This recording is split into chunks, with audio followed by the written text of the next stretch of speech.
student visa applications have opened, that students can apply and submit their application for a student visa. We want students to come to the United States and study, but use those visas well, to not obstruct students from studying in class, to not vandalize campuses. Thank you for having me. It's a pleasure to be here with your listeners. Look, I think if I were to answer this question, I would point to the joint statement that was released by the Quad partners, where they focused on the right for territorial integrity, sovereignty, their commitment to the rule of law. These Quad partners make up 35% of the world's GDP. They have an incredible impact and influence on the world, leveraging their resources, leveraging their expertise and skills to ensure a free and open Indo-Pacific was the real priority for this meeting, and we can see a very ambitious agenda was the result of this meeting. We look forward to seeing these policies carried forward through the Quad partners, and we know that territorial integrity, respect for the rule of law, sovereignty were all pieces that were part of this meeting, and we know that includes security, as India has suggested, and we will continue to focus on that. Look, this administration has been very clear that they are administration. We are an administration that's focused on peace. This president is focused on peace, and this is part of what we're going to continue to work for the Indo-Pacific as well. Right.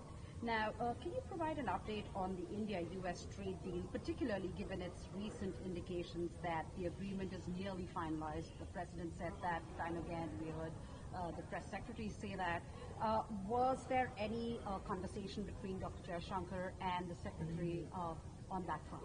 Well, look, I can't speak to the specifics on the trade deal, but what I can say writ large as it relates to the United States position is that these tariffs are a way for countries to meet us at a place of fairness, that the United States has an open economy, but what we have seen is that there are unfair trade policies that have really impacted U.S. farmers, industries, and so we want to see trade that is fair, that is reciprocal, working closely. India is an essential partner in the Indo-Pacific, it's an essential partner in the Quad, and we fully expect that all of our partners can understand why this is so important to an America First agenda, that we look for trade policies that really have a fairness, reciprocal, balanced way to ensure that all parties are benefiting. And so, not getting into the specifics of the trade deal with India, we did, as an example, see the president post on his X about a trade deal with Vietnam, which is promising, and we look forward to seeing this administration, the White House, work with other countries around the Indo-Pacific and the world to come up with trade policies that are fair, reciprocal, and balanced.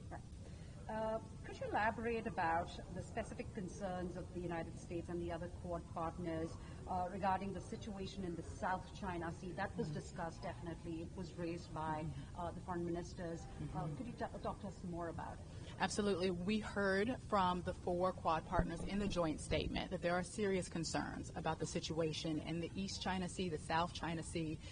These 4 partners really focused on the fact that we want to see a respect for rules of the sea, for freedom of navigation. You're looking at the Quad partners. These are major maritime partners. They understand the vulnerabilities when you're not respecting freedom of navigation, which include illegal fishing, piracy, anything related to transnational criminal organizations and trafficking of drugs. These are scores that are really hurting the United States and our Quad partners and those in the Indo-Pacific, and we're focused on ensuring that there is no coercion, no force in this area, that we can see full respect in this area for the rule of the sea. And we have also been very clear.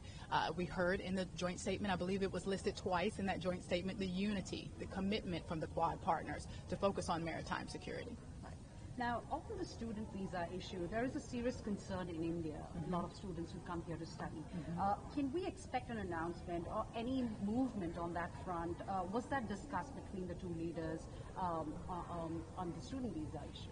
Well, I can say that our student visa applications have opened, that students can apply and submit their application for a student visa. But what I would also say is we want students to understand when they're applying for that visa, now that the applications and the appointments are back open, we want them to understand that we want to see a use of that visa that is in line with their application, that we want students to come to the United States and study, but use those visas well, to not obstruct students from studying in class, to not vandalize campuses. And every visa decision that we make is really a U.S. national security decision. And this is why we have these policies in place with U.S. immigration law to ensure that we are holding the highest standard for U.S. immigration and U.S. visa decisions to not only protect U.S. citizens but other students who are studying from around the world in our campuses. We have, maybe I'm biased, some of the greatest schools in the world, and we want students to enjoy it, but they can enjoy it if students are obstructing the ability for other students to study and learn. And so part of our reason and our rationale is to not only protect U.S. national security but other students who are here as well. And so yes, to answer your question, I would ask students, if they're interested in applying to study in the United States, to check with their embassy to ensure those dates for appointments are open. But we have opened applications and appointments, and we are seeing individuals apply. And finally, we end on a peaceful note. The Dalai Lama has designated a trust to handle his succession, effectively excluding, the Chinese government. Where does the U.S. stand on this? Well, I can speak on behalf of the U.S. government, and as you know, we have seen bipartisan support for decades for the human rights of the Tibetan people. We have seen bipartisan support for respect for the Dalai Lama and for a call for China to essentially come to the table and speak to the Dalai Lama, to the Dalai Lama's representatives, to memberships, leaders in the Dalai Lama's organization and within the religious faith. We are asking for what we want to see is we want to see peace. We want to see conversations that can result in opportunities for human rights to be respected. This is what we have called for. I can't speak if these discussions took place during the Quad meeting itself, but the U.S. government's approach towards this is to really see conversations that will respect the human rights and respect the process for the Dalai Lama and members of the Tibetan faith to really have an opportunity to thrive.